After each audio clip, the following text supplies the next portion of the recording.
much head. Can you guys please watch this fucking TikTok? Junie from Star Wars? Start your sublight engines. It's time for RuPaul's Pod Race, a queer Star Wars podcast. Welcome back to another week of chaos. I'm Klaudia. My pronouns are she, her, and you can find me on social media at Klaudia Says, K-A-L-U-D-I-A Says. My gender of the week is very on theme. It is gaslight, gatekeep, gray Jedi boss. Hi, I'm Jess. My pronouns are they, them. You can find me on Twitter and TikTok at Kawaii Jessio, and my gender this week is POV. Vernestra Rwoh only gives you one single glass of Tang and a fruit roll-up for a meal. She's doing her best. Imri Cantero's moment, period. Yeah. Hi, I'm Noah. My pronouns are he, him. You can find me on TikTok at The Jewish Jedi. And my gender this week is the MLM that is the Sith Inquisitors, because I do feel like they have very big be your own boss energy, and that's how they recruit people. Canonically. I think that's the closest thing to an actual MLM that, we've been joking for weeks. They do torture them to make them into Inquisitors, so it's not really as much of a voluntarily joined thing as it is forcibly coerced. But what is LuLaRoe if not forcible Sith conversion? But they're fallen Jedi. They do choose to be there, and then Vader tortures them. We're getting a little bit into the ethics of MLMs, and I don't know if I'm prepared to talk about that on our Star Wars podcast. Have not watched Lula Rich, and the Nihil are right there. Anyways, Hello. My name is Mel. I use they, them pronouns. You can find me on TikTok at Grunkle Rex. And my gender this week is Arihnda Pryce's Hannah Montana wig from Thrawn 2017. Yeah.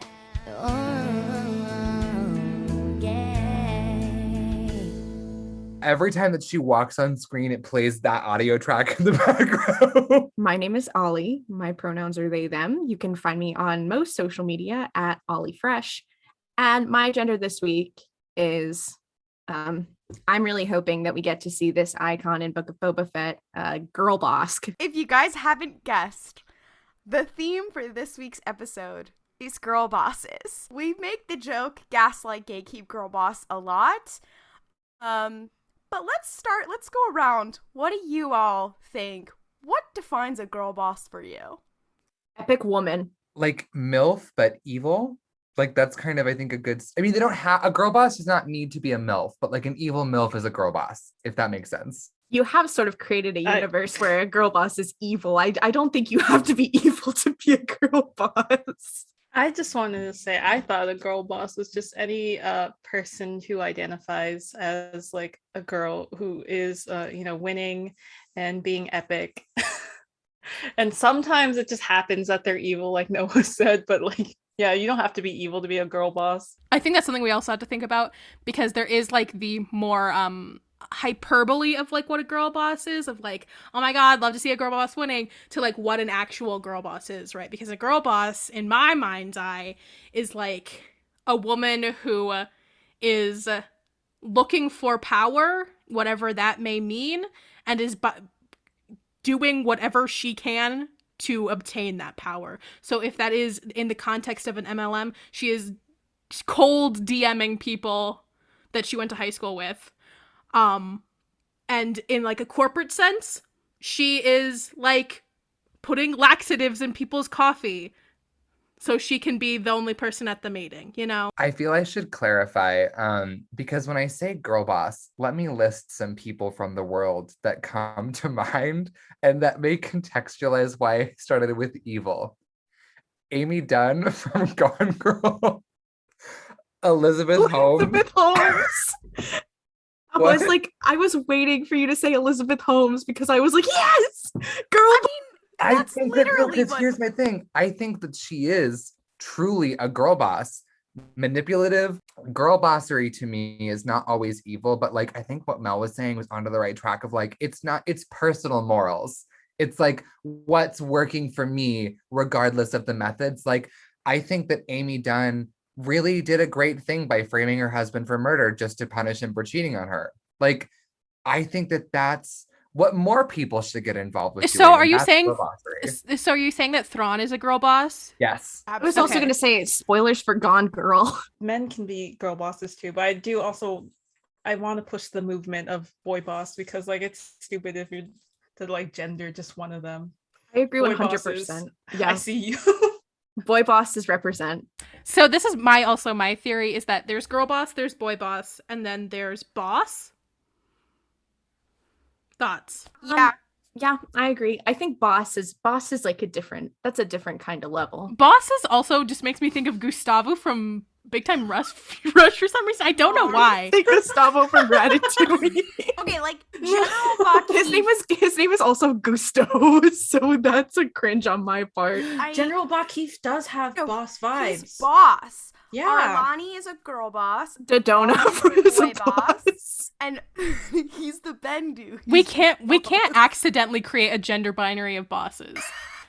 Anyways, so there's that more like there's the hyperbole of girl boss, which is like, oh my god, so true, bestie. Like, I'm so happy that you've done what you've done, and you're just like taking action, whatever means justify the end, whatever the fuck the phrase is. And then there is like an actual girl boss. So yeah, I think that's what it is. I think that as somebody who has been like abused in the workplace by an actual CEO girl boss, I feel like I am an expert. Shout out, girl.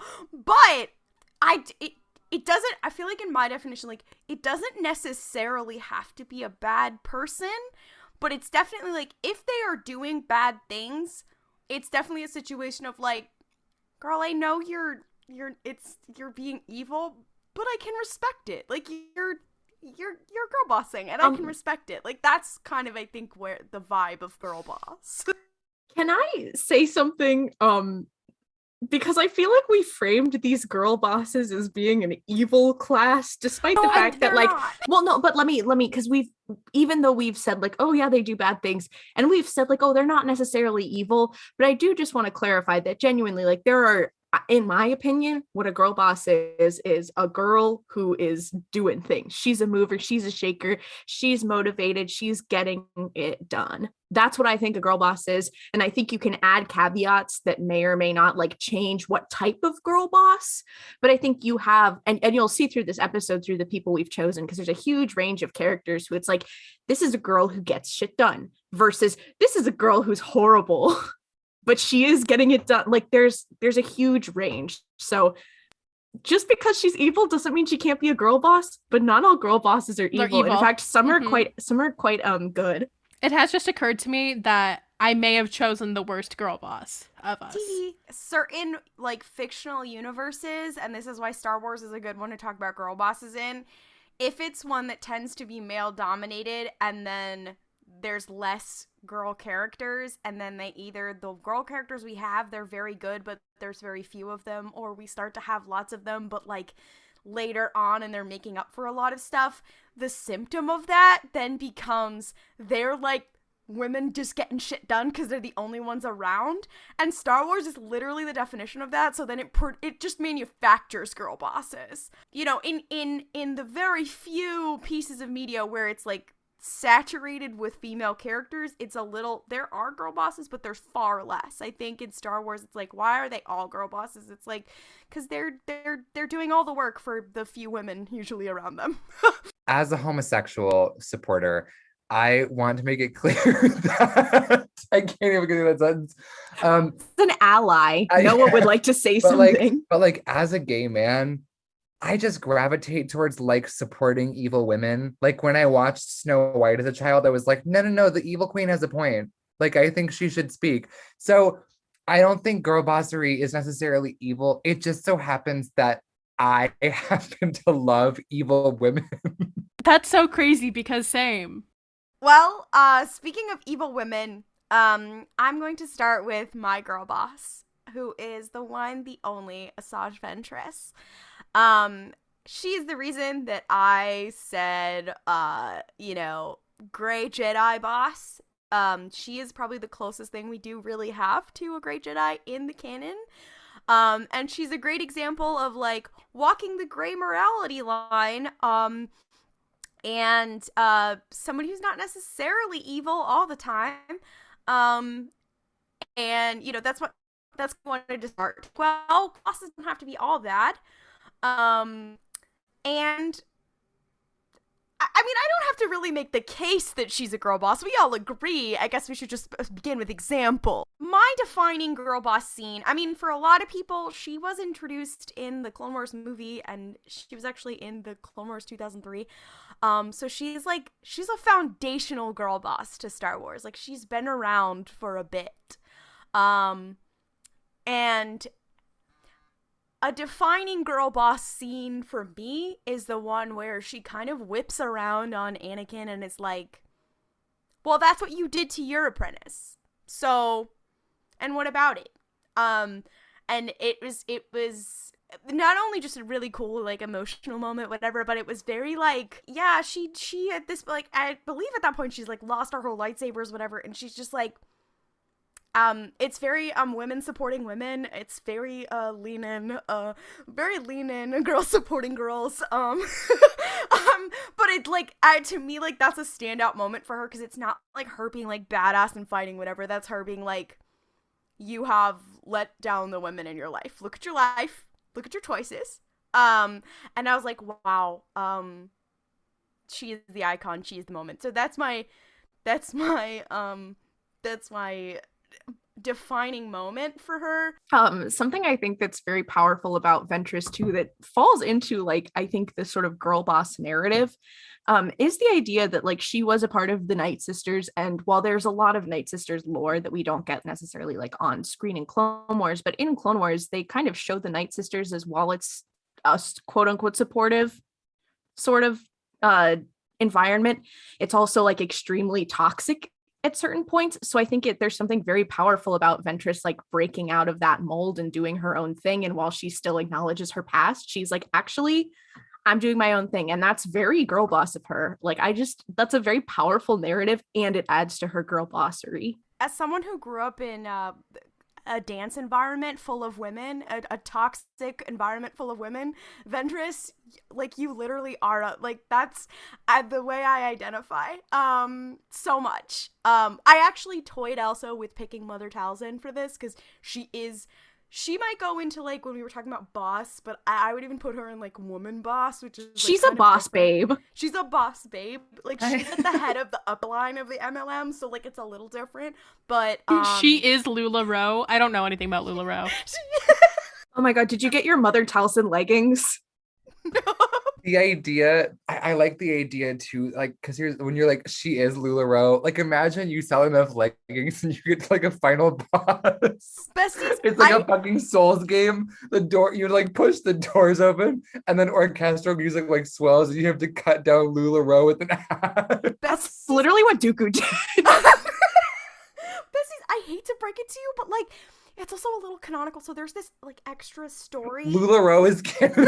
No. Okay, so her, like being like, Aaron is like, I survived Rwoh. Now I'm telling my story. No, Mother Talzin being like, hey, best girly, do you want to, like, be your own boss, is a little bit canonical. So if you read the Clone Wars Stories of Light and Dark anthology, there is a story at the end of it that is not a part of the Clone Wars, like an extra story, that is about this, like, basically Dathomirian Sith witch woman who, like, wasn't a part of the Night Sisters and grew up and basically made herself like a Gollum daughter, basically. And she trains this daughter and, like, loves her very much, whatever. And then Mother Talzin is like, but I want to steal her to have another girl in my fucking cult. And she eventually does steal this girl, and by recruiting her to her MLM, the Night Sisters, and it becomes a whole thing, and then obviously the Night Sisters get destroyed or whatever, and it's like, oh, did she survive, did she not, and, like, that's kind of what the story's about. The whole crux of the story is that Mother Talzin did, be like, hey, girly, I know you've been, like, trapped in the woods with your mom all this time. Do you want to, like, be your own boss and be, like, your own witch? Join my cult. Do you wish to live fergaliciously? First of all, I love Ventress a lot. She's one of my favorite characters in Star Wars. I think she just has a very beautiful story, and it reminds me of another character that we'll be talking about next week when we talk about Ronan. She just has a really fascinating narrative. And I think just like from a hashtag feminism point of view, like she's one of the few like female Darksiders that we ever interact with. I think in canon she's like the only one. Well, I mean, no, that's not true because we have like people, but like in the prequel era, because in the OT we'll get there when we get there. But I don't know. There's just something about her that makes me feel maybe girl bosses have a point. Maybe they deserve rights.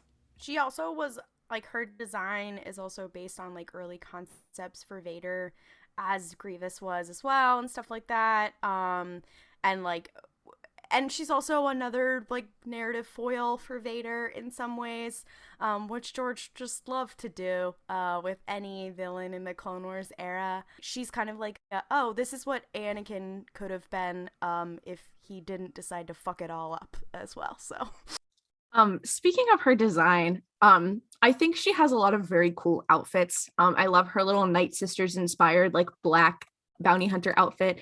I do want to say though, something that I do think is very funny is when she was not wearing shoes for a considerable amount of time. Hey, I think it was the Siege on Camino, and I was like, girl, was this directed by Joss Whedon? What the fuck? So I made a TikTok about that months and months ago, and someone to me was like, why were you looking at her feet? Because they're just out! She is running around a place that has a lot of, like, sharp edges, and, like, she could just, like... Hobbit moment.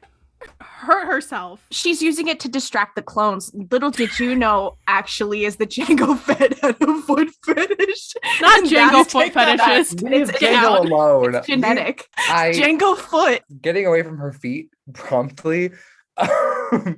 The thing that I like about her, like, as a character is that her motivations for using the dark side and her internal conflict about what it means to use it at all are so much more interesting to me than anything Anakin ever says or does or talks about. Like, Anakin is like, oh man, I'm sad all the time. And Ventress is like, I actually have complexity and depth and things to say about shit.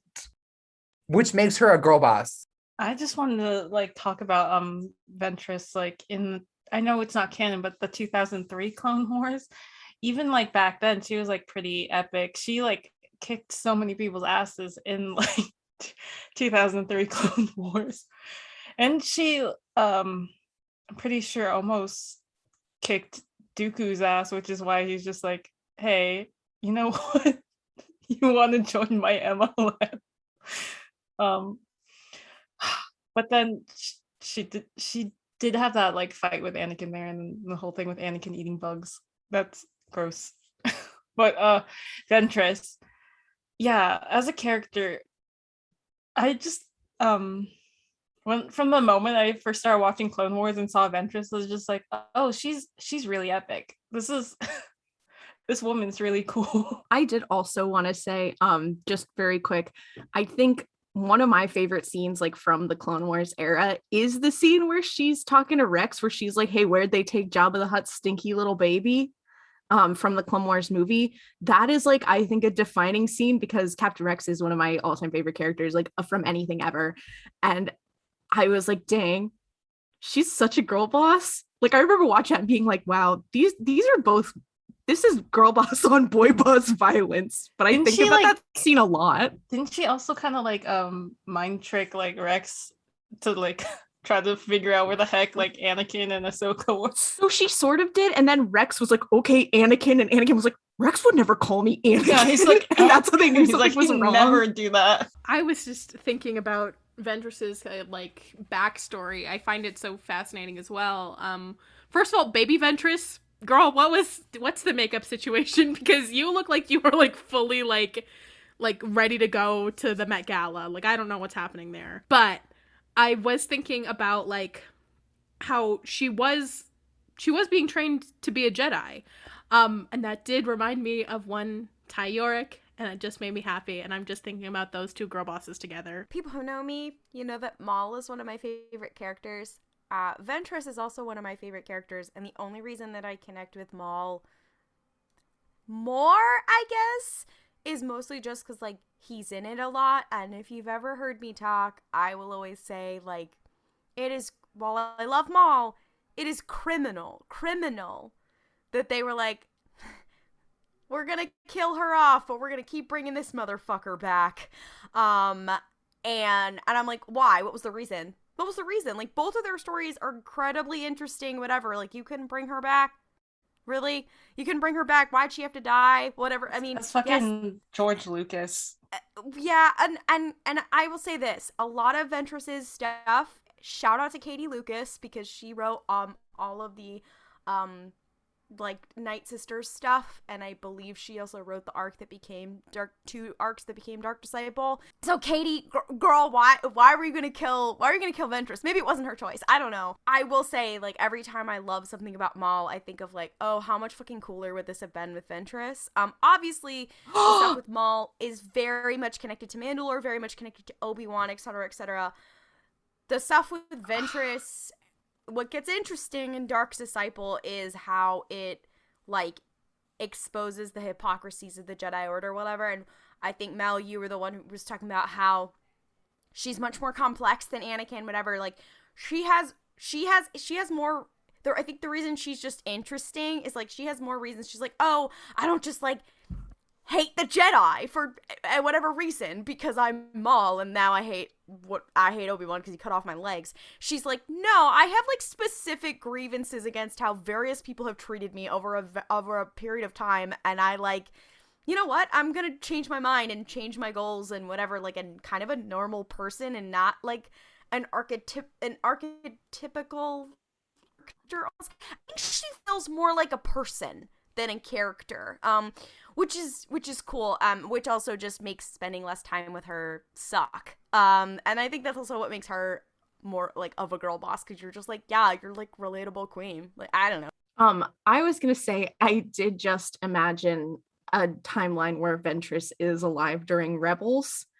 And I'm thinking about the concept of, like, her just being a member of the Ghost crew and Kana being like, this is how we need to rebuild the Jedi Order, and she's like, that's fucking stupid. Anyway, do you want to see some cool tricks, Ezra? And Ezra's like, I mean, yeah. The idea would be I think so about that every good. day. Oh my god. The idea of Sabine Wren being taught how to wield the Darksaber by Asajj Ventress. Oh, Please don't say that. You're gonna That's- make me cry. Okay, the idea of Ventress meeting Sabine Wren is so good. We talked about a cool epic Asajj Ventress, and my girl boss, although technically, like, Ventress is, like, Asajj's, like, you know, last name, my girl boss's, like, name does start with a V, and it is one Vernestra Rwoh, who, in a way, like, you could kind of, like, also, like, draw some parallels with the fact that Vern does have a very cool lightsaber that does turn into a whip too, much like how the Night Sisters also have their cool, like,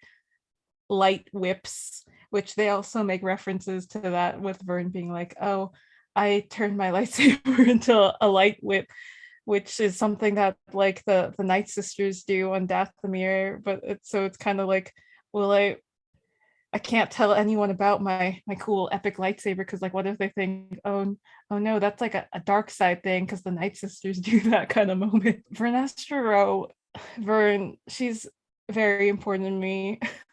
She falls more into the category of, like, a not toxic girl boss. Girl boss honorary. You might Girl say. boss honorary. She's a good girl boss. Like, A good also- boss. Yeah. Vernestra Rwoh is just an icon because in its truest form, she is a girl boss. She was a Jedi Knight at, what, 15? Yeah, she got knighted at 15 and in the books is currently, like, 17, so it's been, like, 2 years And since she was knighted. She did And she get already has a Padawan. Yeah, So she's the epitome of talk shit, get hit. Like, I'm getting it done. So sorry to literally everyone else. So sorry to Elzar Mann, who did not become a master until he was, like, 35. I already have a Padawan. Is she that kid in high school who, like, is like, yeah, I'm actually already taking college classes. Yes. She's the 11-year-old is. in the high school. She is the ant farm. She's the person who's like, this 14-year-old graduated Harvard. Like, that's her. And with that same, like, also deeply burnt out gifted kid vibes coming her way. Yup. But they're not there yet. Like, on a physical level, I just love the way she's like drawn, and her like entire vibe is so wonderful. I am now thinking about her as like a 14-year-old college burnout though, and that is making me feel a little bit insane. I like the idea of her like sipping on a coffee like it's whiskey. Like that's where she is in her day. Everyone's like, are you okay? She's like, you don't want to know what I know. As a character, she's just so like cool to me, because like even though she is like, you know, a Jedi, she is probably one of the most empathetic like characters I've like witnessed in like things, because like, you know, with the Jedi there's like the whole thing with like, you know, don't form attachments, because like, you know, attachments could like lead you down that like the dark side path. But like Vern like understands like people like are all like different, and like though yeah, she doesn't like really form attachments because she is someone who is canonically ace and aromantic. So in A Test of Courage, there's some characters, sorry, spoilers for this kind of, but like some characters who are going through it, and like she understands like, oh, not everyone's gonna like, you know, mourn or like deal with their like issues the same way like a Jedi would. And so like I'm gonna like let them have their like little moment of being like sad, and like it's okay to be sad for you. Okay. And it's just like, Vern, you're so epic and cool. Also the fact that she can vaguely skywalk.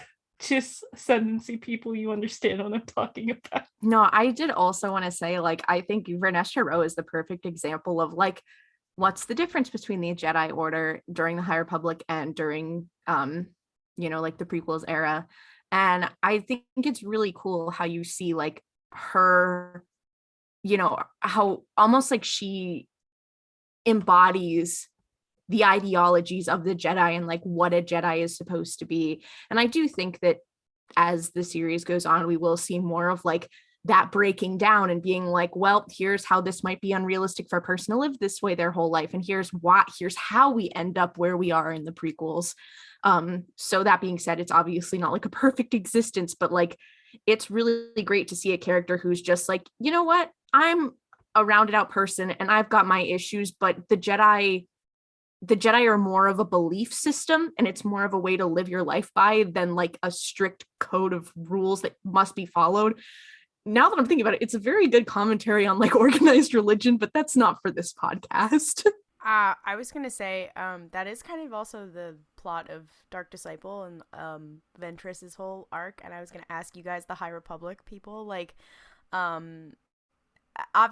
know that a lot of the purpose of the High Republic and exploring the Jedi at that point was kind of delving into that, because I think that like that was kind of the questions that they didn't really have the time to explore.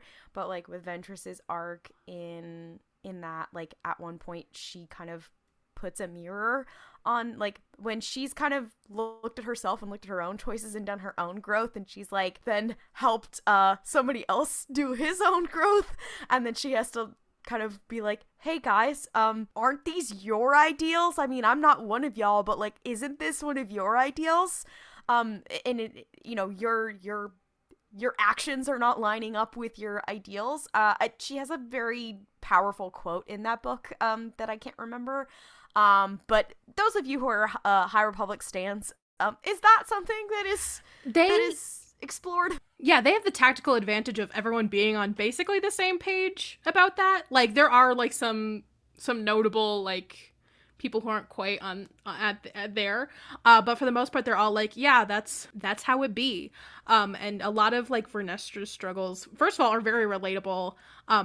She has this whole thing, this is not her main conflict, but the conflict that we see her really like struggle with her in her head, which I think symbolizes more, but you know, that's how books are, is that she doesn't want to tell her former master that she has a light whip and not just like a normal lightsaber. Like that is something that really weighs on her, that she's like, he is not gonna like this. And it's like, you know, like you are becoming someone that your teacher like didn't think you were going to be. And like it's not even a bad thing. Like literally her light whip is just epic. Like it's not her like being like, I'm evil, hoo, sorry Stellan. It's just her like having to confront that she is not the perfect person that he kind of perceives her to be, or at least she thinks he perceives her as. Are we saying that girl bossery is like becoming your own person even if other people don't like it? Is that what we're saying? Yes. I mean, Kinda, yeah. Yeah, I think on some level, I also think that's why like the whole conflict of being like trying to live up to the image that somebody else has built, that you think somebody else has built of you, terror, first of all. But like, I think what's interesting about it in the era that is the High Republic is I'm not sure if I'm comfortable saying that they're more flexible with their understanding of the Force, because they are still pretty clearly like there is a dark side and there is a light side. But I would say if the problem in the Clone Wars era is the stagnation of the Jedi Order, that's not happening in the High Republic. There's room to ask questions and there's room to explore what the point of the Jedi ideals are in the first place. Or Leggeretti moment. Literally. And I think that's the whole thing of like, they're called way seekers, right? The ones who are like, we're gonna go out and have a good time. Like that's an entire sect of the Jedi Order that's trying to better explore what the Force means and what it looks like. And I think that that's very fun. And I do think that on some level, girl bossery means being your own person, regardless of the consequences that it might bring to other people. It's like, be your most authentic self, even if that means doing something that isn't the best for everybody. That is the most like 2015 BuzzFeed feminism of girl bossery definition of it all. I'm being like, you know what? Toxic individualism. No, but for some of our characters in a healthy way, and for some of our characters in a way.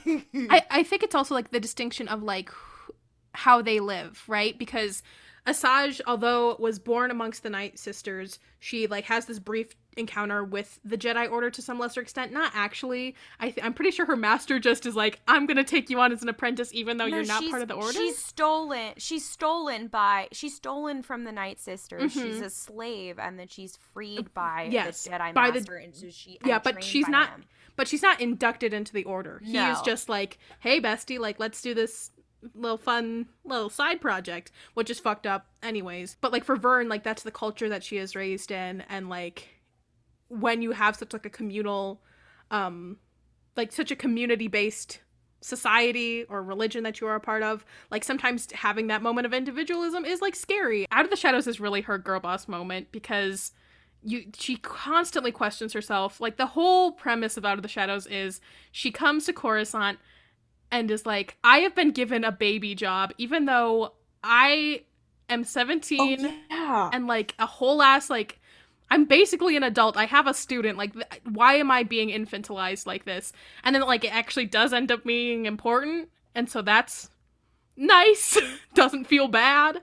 But her self-doubt in that is just, I don't know.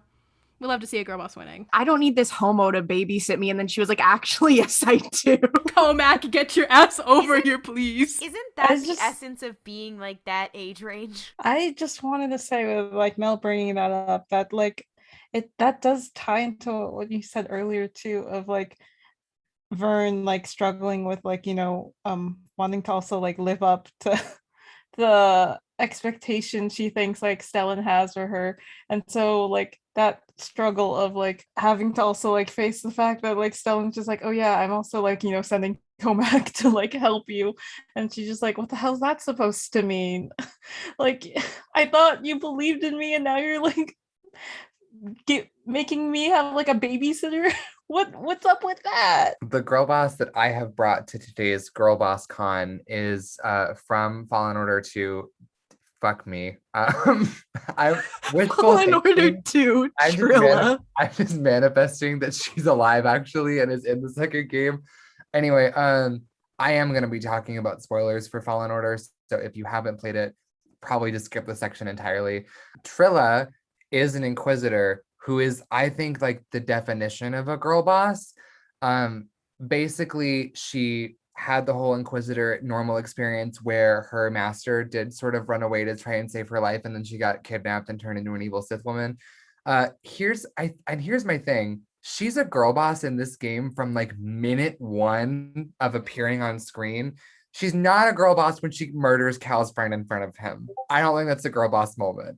However, she does like do this thing when he's running away where she floats down from a platform, and I'm like, step on me. Like, it's okay. I can be the platform for you. Like, she is so dramatic, and all of her lines are like literally so attacking to everyone she's talking to, and I love her for this because this woman is talking to Cal Kestis, and he's like, I will keep those children safe, and she fully is like, no, you won't, because you suck, and I'm built to. Her exact lines are, I thought the same thing once, which is just like fucking incredible. Another great line that I have so much of her in my brain, realist, like rent free, is when she tries to get Cal to surrender and he ignites his lightsaber. She just goes, outstanding, and then goes to fucking fight him. And I'm like, you wanted this?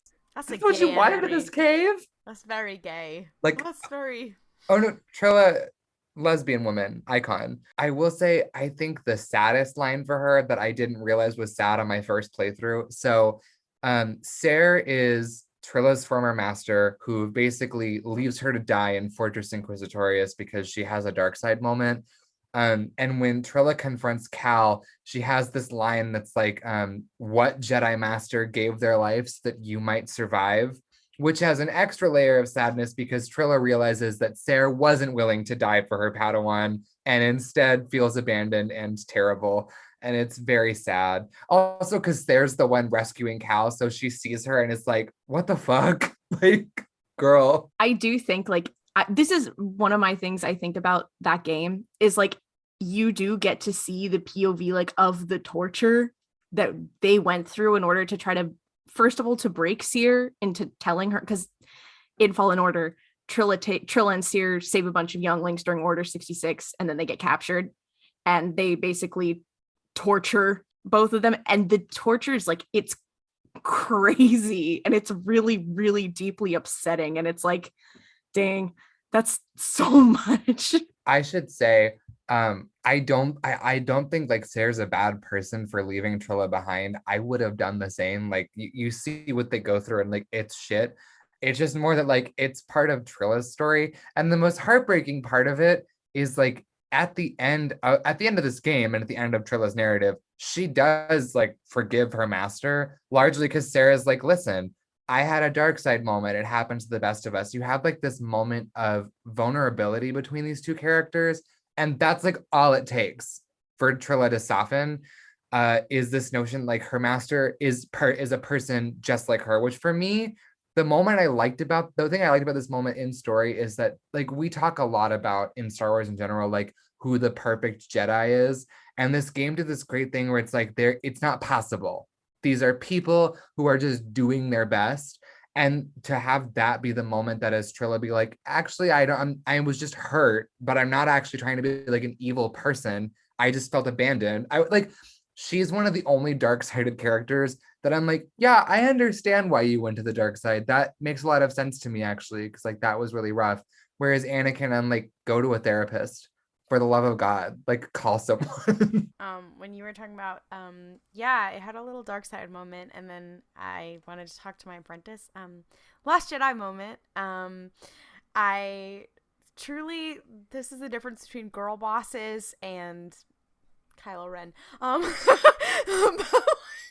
But like I haven't played Fallen Order, so I'm going off of what you're saying. And I will play it eventually. I am not a gamer, but that is really, don't come for my brand. We were talking about, there is no perfect Jedi, whatever, and that's like not to like talk about the sequels or anything, but that's like why I loved Luke in the sequels, and I love Luke in The Last Jedi, because it's like really falls in line with a lot of the stuff that you see in the prequels and a lot of the complexity and whatever. And when I saw him, I was like, yes, more of this, please. I have a lot of problems with The Last Jedi other than that, but like I actually love that. So when I came out of that film and people were like, actually I hate it, I was like, what?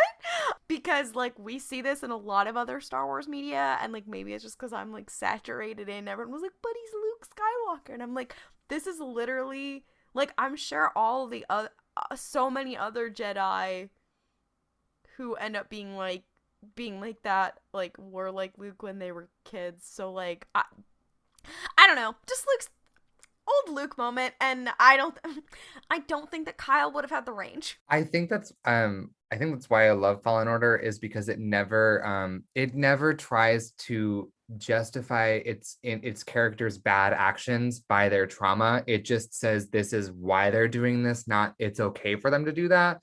I will also say that like this game is chock fucking full of girl bosses. Like you have Trilla, you have Sarah, you have Marin, who is honestly just like, as a person whose culture is a diaspora, to have someone like remark upon the complicated feelings you have towards being the person supposed to carry your culture forward and also dealing with not entirely knowing how to do that. I was like, oh shit.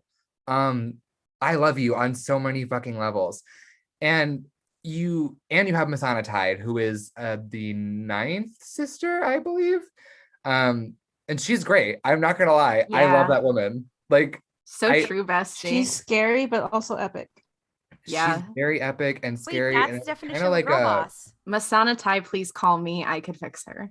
You're so right for that. Also, Masana Tai, I could talk about this game for like 8 years, and I did on the gaming episode. But like she has this series of lines when Cal's like, I wouldn't become an Inquisitor, and she's like, you are literally tortured until you crack or die. Go fuck yourself. Like, it's kind of a great moment though.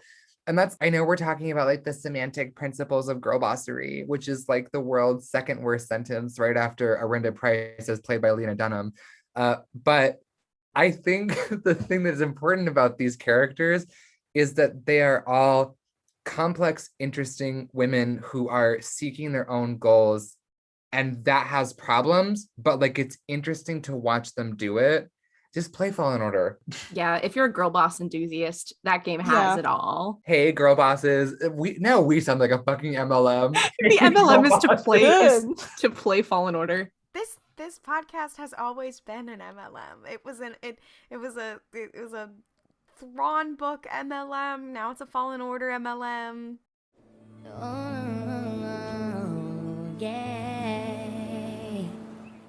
Let me just preface this. My first and foremost, I was originally going to do Lorna D, because that's a girl boss I love. She keeps winning. I fucking hate Arihnda Pryce.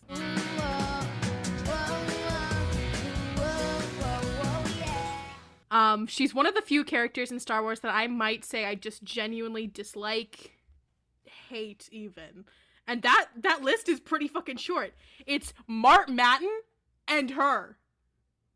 I don't hate Kylo Ren. I think he serves the purpose of his narrative. Whatever. What it is. But I hate Arihnda. Mart. There is some. I'm so sorry, Mart Matten. They have kind of the same haircut. I think it's Don't just bitches say with that bangs. because I basically have Mart Madden's haircut. Jess, if you gave me some turf bangs, I'd have the Arihnda Pryce haircut. Okay, a game recognizes game. So yeah, I do not like Arihnda. For a number of reasons, but I do find her her character to be very interesting and like genuinely a girl boss. I think for a lot of these characters, it's like more like hyperbolic girl boss. But no, Arihnda, her entire character is a girl boss and a girl boss facing consequences for her. She's girl boss too close to the sun, you know? Truly. I think about a lot of scenes with this woman. I think about the scene where, like, she's like just like the vicious, vindictive girl boss of our dreams, right? Because she starts out the child of these, like, this mining company's, like, she's in charge of the mining company. Mining company gets repossessed. She enters politics simply so she can get back into that position of power. And that is the only reason she can pretend as much as she wants that, like, she's like, oh, I want to help people. No, because at the end of the day, she consistently chooses the thing that is going to benefit her as opposed to others. There's that part where she rats out her bestie in Thrawn. And then also, it occurred to me, she has a habit of blowing people up.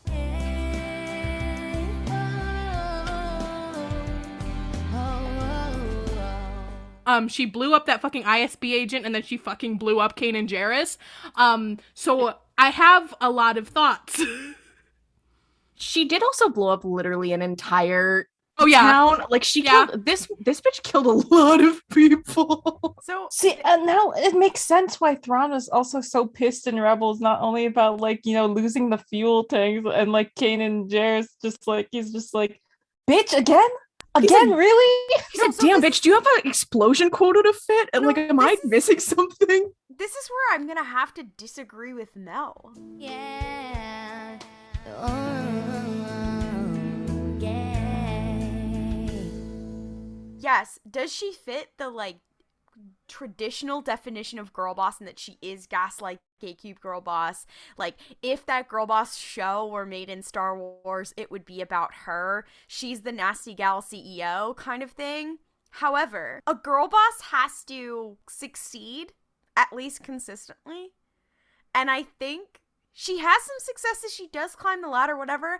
And then she just kind of like keeps fucking up. Like, by the time we see her in Rebels, she's fucking up so hard that they have to bring in Thrawn. He's the fixer that is brought in because, and to be fair, she does recommend to bring him in because she's like, I know he can get shit done, whatever. But then like she fucks it up, and the last season is like, oops, I blew up the fuel depot, whatever. And he's like, what the fuck? But that's not, and then it's not even the first time she's like blown something up and kind of like fucked it up. So I feel like she's not that successful of a girl boss. She embodies the girl boss mindset, but I don't think she's that successful. Arihnda, I'm not sorry you are a TERF. Okay, I have to disagree with you on basically all accounts, because when Arihnda did blow up that entire village, she did win. Like, she got her way. And I will say the other thing too is she and Thrawn do show up together in Rebels. So she was like, hey, I was just hanging out with my bestie. So sorry I was busy, but I'm here now. I think she had like a couple fatal mistakes, but like, what girl bosses ever like win forever? Like, you think like Elizabeth Holmes is not, it's like she's the Elizabeth Holmes of girl bosses. But here's my thing. Here's my thing with Elizabeth Holmes. Elizabeth Holmes is like a constant gradient up and then a disastrous fall Which is what downwards, Arihnda right? Pryce is. Girl bossing no, is no. modern day Icarus. No. Literally. No, but my argument is that Arihnda Pryce is like a rise, but then like a crash, and then okay, we're going, and then a crash, and then okay, we're going, and then a huge fucking crash, and then she dies. Like it's not like a heel turn or like her final end or whatever. Like, she has notable fuck ups along the way. It's not like, oh, everything's going great and then she like has a real fuck up or gets defeated or whatever. But with like Price, like, I know she does die, but like she, in a way that this is fucked up to say, but she was continuing her girl bossery because she chose that ending for herself, because they were like, come with us, like, you know, Ryder was like, come on, Arihnda, you can like leave with us. Yeah, you'll probably face charges and shit like that, but like, you don't have to die. And she's just like, no, I'm gonna stay here. Fuck you guys. I'm gonna be blown up here, whatever. She went out the way an explosion, like everything else she did. She died just how she lived.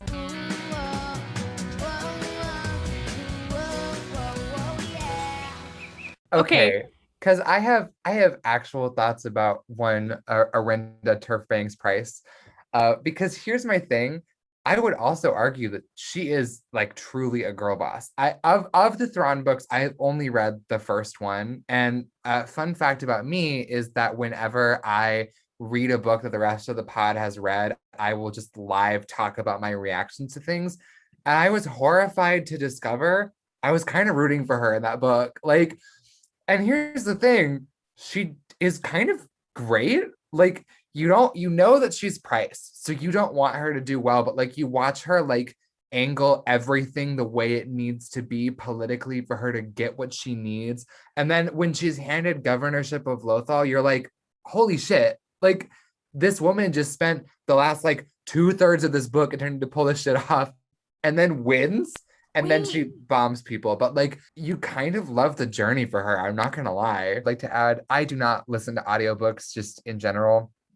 The other members of this podcast do. And notably, when I was reading the Thrawn book, Ollie brought to my attention that, what are her friends' names again? Her friends are Juahir and Driller. they pronounce her name as Arihnda in the No, Driller audiobook. does, and Joey here is just like Arihnda. Yeah, And Like that you know, like lives in my Valley brain Girl. rent fucking free. I Also, the swear. platinum blonde wig, gagged. That's a look. She Gotta read the lived, Thrawn she comic served besties. cunt for like 18 straight years, and then she bit it super fucking hard. That's girl bossery. Oh, yeah. So I've brought a girl boss to the table who everyone loves. I don't know why I started like that. The OG original girl boss who I've brought is one Leia Organa. And I want to talk about her. She has so many girl boss moments, like so many defining moments. There's so many parts from like everything she's been in, be it comics, books, movies, shows. Like she has girl boss moments in Rebels. And I'm like, this is not even your show. You're an icon.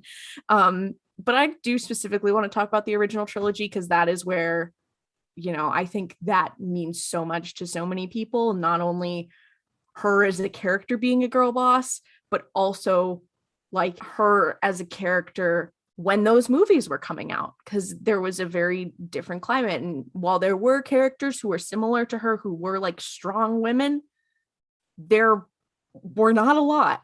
And she was like, she's a defining figure in like girl bossery and in womanhood. And I think like, especially women in like quote unquote like nerd communities, but like she is a really cool example of someone who is like very powerful and is still feminine.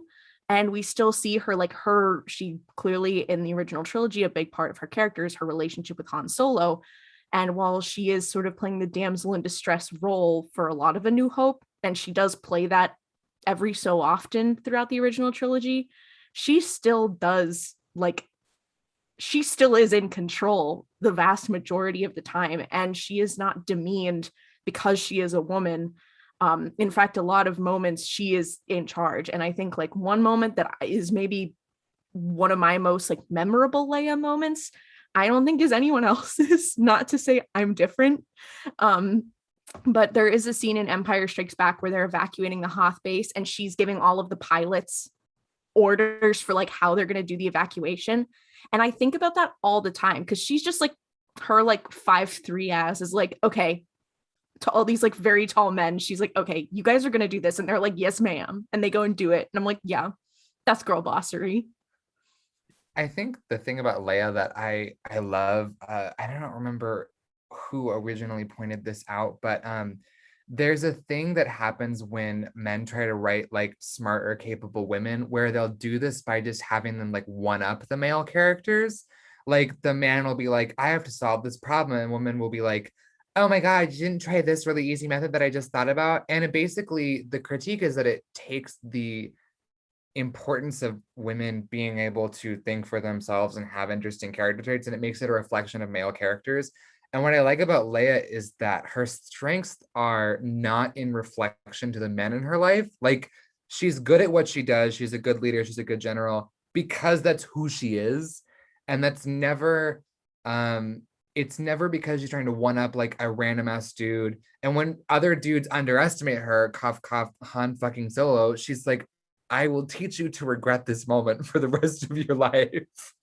And I feel like she kind of, I mean, it would be a stretch to call Star Wars movies feminist because, you know, metal slave bikini. But I think at the end of the day, Leia was a really interesting start. I remember seeing her as a kid and being like, I fuck with this woman. But like I said, I am a gay person. So I was like, oh my God, women. She has helped to literally define what a girl boss is in like Western cinema. So it's like hard to talk about her in retrospect. The other cool part about like talking about her in canon though is like her like almost like pedigree of girl bossery, because like her birth mother Padme is the leader of the Girl Boss Avengers. She's a character who we thought about bringing here today. If you've read the Padme books, I mean, or if you've seen her in the movies, obviously her birth mother is like and then who is friends with Bail Organa, who would definitely go in boy boss territory, whose wife, Bria, is also a girl boss. And so then her parents, Bail and Bria, are like they embody girl bossery. And then they like have this kid who's like genetically predisposed to girl bossery and then are also raised by girl bosses, and they produce the ultimate girl boss, like the final form. And then, you know, she trains Rey to also be a girl boss, and that's why Rey's able to fucking win against all the Sith. So like literally like the pedigree of girl bossery is like, I mean, it's, and the fact that I mean, supposedly she has to have interacted with Ahsoka at some point because, like, they were in the rebellion. But, like, I just thinking about the levels that have gone into making Leia who she is. Also, Mon Mothma, like, was around her, and also her mother, and, like, they worked together in the rebellion. I do also want to say, this is really hard for other Star Wars fans to say, but my top 4 favorite characters have all met each other probably, so sorry you can't be on my level. Anyway, wow. I just wanted to say, I know for a fact you got Zeb, you got Rex, you got Ahsoka, you got Leia. I know that they were being a bestie squad, and so sorry if you can't relate. I think another thing that we would be remiss to not mention is Carrie Fisher, because the amount of, talk about a girl boss, the amount of girl bossery that woman put into the world is amazing. Like, she was very much the, like, yeah, everyone had like expectations of me and what they thought I was supposed to be, and I'm going to subvert that and, like, you know, be very open and be very, you know, be very much an icon. And I think that that also really plays into how important this character is for so many people, because she didn't fit the mold of what it's like, oh yes, she's this very beautiful demure princess. Like, she not only was Leia not like that, Carrie Fisher also wasn't like that. And I think that that's just, it's really cool to see women in like leadership positions like they were, like Leia was, but it's also cool to see women be like, actually, I'm not going to be doing that thing that you think I should be doing. And I don't care if I act weird, or I don't care if I'm, you know, I'm different, or I don't care if I have other stuff going on. It doesn't matter. And it's my life, and you can go fuck off. I mean, that's what we said. I believe that is how we are now defining girl bossery.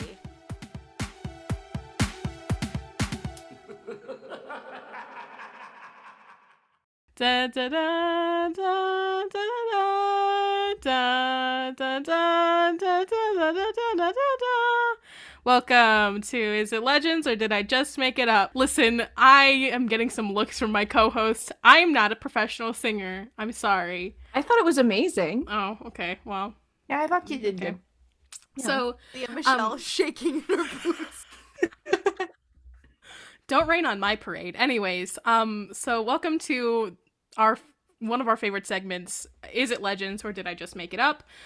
This is a segment wherein one of the hosts, this time it is me, goes on Wikipedia, just kind of looks through Legends articles, and challenges the other hosts to the question, is this a Legends fact or did I just make it up? I will be keeping score. This week's edition will be about girl bosses. Are you all ready? Our first fact. In Legends, Mara Jade had a close traveling companion during her time after being the Emperor's hand, and his name was Krix, spelled Krix. Is it Legends, or did I just make it up? That's Legends. I'm just shooting from the hip. You made that up. I know nothing about Mara Jade. I think you made it up. Fucking Krix is that little twink from the High Republic that I hate. That little boy is a child. Don't call him a twink. I'm so sorry. You're right. I'm going to start gatekeeping the word twink as the only white gay here. Mara Jade's like companion? Just like a traveling companion. They hung out for a bit. I mean, I can tell you things about him if you'd like. Yeah, explain. Yeah, so Mara Jade was the Emperor's hand, aka like the Emperor's like little bestie, doing little evil plans. She realized that was fucked up, and started like decided to be her own girl boss and leave. And she ran into this smuggler named Krix, and they became besties. So, once again, the more ridiculous it is, the more likely it is. Well, no, Jess has not guessed. I have not revealed if this is legends or did I just make it up. I think you just made it up. Yeah, I did just make that up, especially that little part I just improv there. That being said, there is a character Mara Jade interacts with named Crix who works for the Rebellion, but it's Crix with a C. That's the funny thing. I did know that there was a character that she interacted with whose name was Crix, and I was like, hold on, that's not the same gentleman as you're describing. No! That's the first one I've gotten right in like the last 8 times that we've played this. It was actually, in Legends, Mithran Yorodo who informed Mara Jade Skywalker that she was pregnant. Additionally, her pregnancy with Ben Skywalker was much like Bella's in Twilight, which is to say, a rapid pregnancy. Is it Legends, or did I just make it up? Okay, You named my baby after the Loch Ness Monster!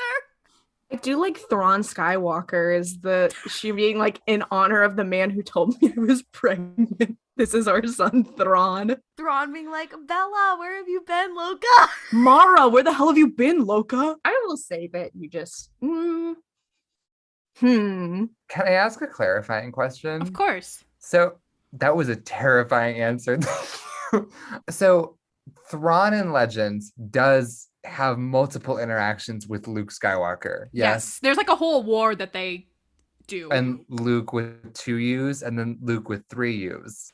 I don't know all of that. I just looked through Mara Jade's Wikipedia page for about 3 hours the other day, so. The rapid pregnancy thing is throwing me. I know Legends has some batshit weird stuff, but like, I don't know about like a sea monkey child.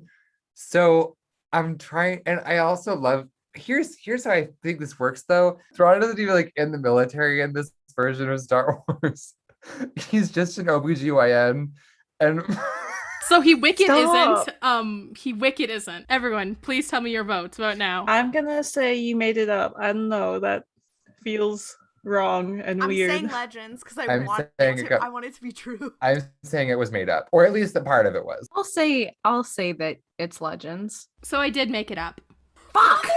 I knew it, but I felt bad. You know what? Here's the sad thing is I was like, I should do whatever Klaudia isn't doing. And then I was like, no, I'll side with her on this one. And I was wrong. Timothy Zahn has gone on record to say that Mara Jade's physical appearance, as listed on Wikipedia, emerald green eyes and fair/lightly freckled skin, is inspired by Dolly Parton's Jolene. Shooting from the hip. Yes, Legends. Oh my god! I hope that's true. I'm gonna say that's Legends purely because I want it to be true. Also, I want to believe in Dolly Parton stan Timmy. Timothy Zahn, this is another case of you doing things that are accidentally extremely attractive to gay people. like I want to believe that's true because that would be so funny and epic. But I don't know. I don't know if Timmy would do that. I don't know if he'd go that far. Maybe I just don't want to believe Timmy has that in him to like create something so gay that but unintentionally gay. Here's what I'm pitching. He wrote Thrawn. Here's what I'm pitching though. It's the Mortis arc, but the sister is played by Dolly Parton. Yes. The brother is played by Jolene. Final guesses. I'm gonna say I want this to be real so desperately, but I'm gonna say that it's real because I want it to be real. Okay, well I made it up, so fuck you guys. I got it right again. Fuck off. No. Yeah, I just was feeling fun and fresh after reading Mara Jade Skywalker's Wikipedia page. That being said, there was like a portion of the article that was about Timothy Zahn talking about Mara Jade, which was like, it just felt weird in comparison to every other Wikipedia page I've looked at. It's like the longest Wikipedia page I've looked at, and I also looked at Leia's. So also Timothy Zahn, hi, or maybe this isn't a Timmy decision, but why does she add Skywalker to her name? Like, why doesn't Luke also add Jade to his name? I don't think Jade is her last name. It is her last name. Wait, her name is Mara Jade. Her last name is Jade. Yes. Like Jaded. Luke is a bottom, so it would make sense that he would hyphenate, but he didn't. Are you serious? I'm not joking. That is I just Legends. realized, why the fuck would Dave Filoni make Mara Jade Callis Aurelios' first name? Like, why would he make Jade part of her first name? That's so weird as shit. Anyways. Yeah, was it on the Wikipedia page that Mara has 2 dads? Yes. Hey, listen. Callis. Well, that's only canon. It's probably not on the Mara Jade it's on the Skywalker canon page, one. because but it's not this. They're not this. Oh yeah, you're right. They're not the same I character. just wanted to say, I don't Mara want to Jade can have two first names. So I can do rapid fire for the next couple, because it's the last one that I really need you guys to hear. Mon Mothma had a son named Jobin who was killed by Darth Vader on Hoth. Is this Legends or did I just make it up? Legends. I believe this is true. I want to say this sounds very familiar. Claudia has been wrong this entire game, so I'm gonna say you I made it usually up. win. Do you? I'll say you made it up. Say his name again. What? Jobin. Jobin. Jobin. What's up, guys? It's me, Jobin Mothma. Yeah, hi, I'm Jobin. Or So, guys, Jobin. Yeah, I'm Jobin Mothma. You know what? I've been doing like all Mel made it up. I'm gonna switch it up. I'm gonna say it's Legends. It is Legends. Fuck! Finally. So that's I Claudia. am Who did so Mon Mothma shocked and betrayed. I deadass don't remember what I said. Who did You said it was Mon made Mothma up. Fuck. Yeah. That's a great. My headcanon is his name is Jon Mothma, but I don't know. Jon- I Hey, don't. Mon don't know. Mothma is a lesbian in my heart. So that I just wanted to Also, throw that out there. Maybe Also- actually they just got like a donor and she didn't Period. fuck That kid is anyone, a and Or she adopted. is, like, She just adopted. or adopted. That's Or true. maybe her Strand partner's, cast, get out. her partner's trans. Or That's she's true. trans. That's true. Mm-hmm. Trans Mon Mothma. Very Anyways, we've come still to a so many. solution. Size Noodles is 1.75 meters tall, aka 69 inches tall. Is it Legends or did I just make it up? nice. Legends. I think you made that up. That would be too good. I think you made it up. Jess? I'm sorry. I'm like actually a 12-year-old boy who's 69 inches tall, and the fact that Claudia's first response was nice. 13-year-old. No, how if a foot is like 12 inches, right? Me trying to do math, because in my head you said 69 inches. I was just like, that seems short, but I was like, wait, no, a foot is like 12 inches. That's actually quite tall. I know. I was like, I'm stupid. I can't do math. Well, how tall are Huts? And she's like, Yeah, actually- 'cause she's about the same height as Zero, or a little shorter than Zero. Who do you think I am? Eli Vanto. I don't know anything about numbers. Just make the choice. We still have so many left to go. I'm gonna say you just made it up, sure. I did just make it up. No. Leia called her nephew, Ben Skywalker, Skycrawler in his infancy. Is it Legends or did I just make it up? Legends. Again, I'm going with it. That's real. I think that's really cute. So I'll say it's Legends. I'll say Legends, but not because I think it's cute. I think it'd be funny to call a baby that. I say you made it up. All right, well, it is Legends, so Damn. got him. Oh yeah. Yes. In 24 ABY, Leia and her children, Jannah and Jason, were able to stop the Diversity Alliance, an anti-human organization, from wreaking havoc. Is it Legends or did I just make it up? That sounds racist enough that it has to be Legends, because Legends is extremely problematic. I don't think this is something that Mel would make up, so I'm gonna say that that's Legends. What, I wouldn't make up the Diversity Alliance? I don't think that you would. I don't. What about the Diversity Alliance seems like it wouldn't align with my values as a person? I think that's fucked up enough to be Legends. I think that it's just making me laugh to the point where I really want it to be Legends. I'm gonna say it's Legends. It is Legends. Congratulations. We all got that? Okay, are we ready for like maybe my favorite Legends page of all time? In Legends, the Jedi Temple on Coruscant once held a Satine Hawkins dance wherein boys asked girls asked boys to the dance, considered a reversal of the normal order. Is it Legends or did I just make it up? Did you deadass just say a Satine Hawkins? Yeah, Satine it's a Hawkins. Satine? Satine Hawkins dance. Satine? I want this to be Is it real spelled so the same as like Yep. fucking Satine? Oh Yep, no. and Hawkins is spelled the same way that like a Sadie Hawkins. Ow. Is it want this Legends to or did I just be make it That up? okay. That feels like some dumb shit that would have been in one of the Clone Wars comics. So I'm Yeah. gonna say that's very Ahsoka's arc. I will say that that's Legends. Legends. I will. Okay, it's the type of joke that you would make is the problem, but I want this to be Legends so bad, so I'm saying it's Legend. I also am gonna say it's Legends. I don't know, something about that has like some weird like stank on it. It is Legends. Holy shit. I will let you guys know. I was like, okay, I'm gonna go look at Satine's Legends page to be like, let's see, she's a girl boss. What's her deal? And I started to type in Satine, and what came up but Satine Hawkins dance, and I almost shat myself. Okay, I'm looking it up now, and appearance Jedi Academy Return of the Padawans. So yeah, that was Legends, or did I just make it up? Girl Boss Edition. That was Thank you for playing. I Satine believe. Hawkins, my beloved. Oh shit! Jess and Noah, you tied. Boba Fett stands moment. But I'm still like hold the crown for like. Yeah, I most believe that of you the are. legends. I know that I'm not the reigning champ because generally I do quite bad at this game. Okay, so it's once again time for everyone's favorite segment, Name That Ship, which is, you know, the segment where we bring a fanfic to the other hosts and they have to guess based off of the tags what the ship is. And again, don't go looking for these authors. Don't go be mean to people. This is all in good fun. We're not trying to be mean to people.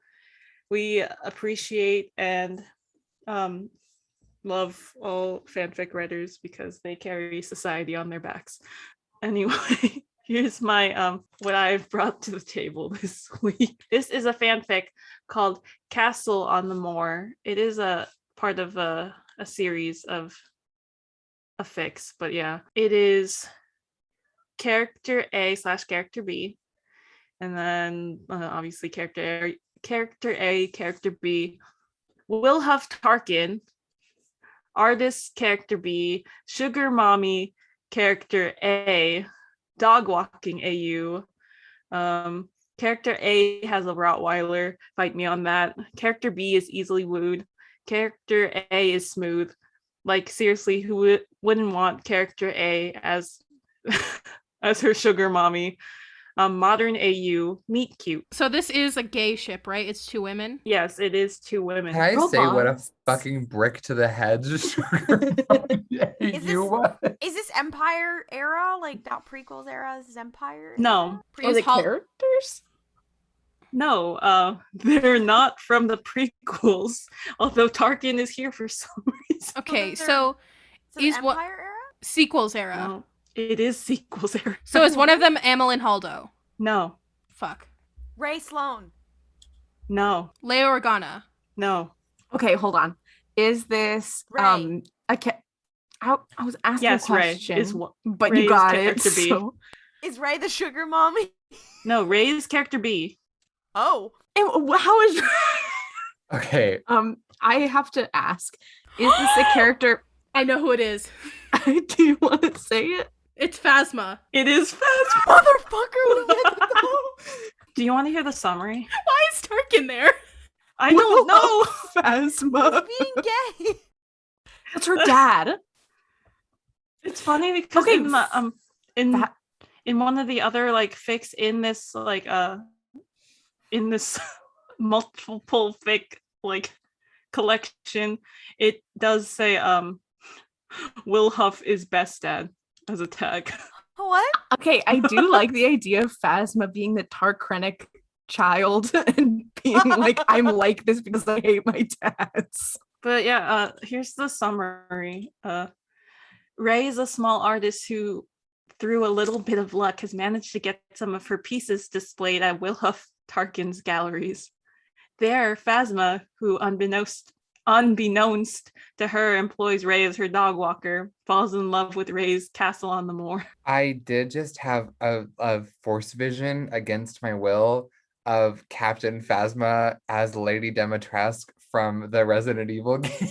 Okay, but it's the woman who voices Lady Dimitrescu has said like if there was anyone who'd play like a live action Lady D, she'd want it to be Gwendolyn Christie because she says that she's tall enough and also has like the the class to be able The to pull idea- off Lady D. The idea of Captain Phasma being like, Mother Miranda, yes, I understand the importance of the ceremony. Like, now all I want is Star Wars where she's in the full armor and she just goes, well, Ethan Winters, let's have a look at you. Like, that's what Ethan I want to happen in Winters? Star Wars now. That's, the guy from the Ninth Jedi, Ethan, is actually Ethan Winters. Ethan! Are we ready for the second fan fiction? Okay. So it is a crossover that you're never going to guess in a million years, but it's still fun to torture you. So this is character A, character B. Characters are Obi-Wan, a character I'm assuming from the crossover, and I don't know who he is, so unimportant. Mace Windu, Plo Koon, Count Dooku. Additional tags include There Was Only One Bed, Dream Sequence, Listening to Billy Ray Cyrus, Lost in a Closet, Comic-Con, Cosplay. I can't say the rest of these tags because they are spoilers. Is this a Hey. Hannah Montana? Stop bringing up Hannah Montana.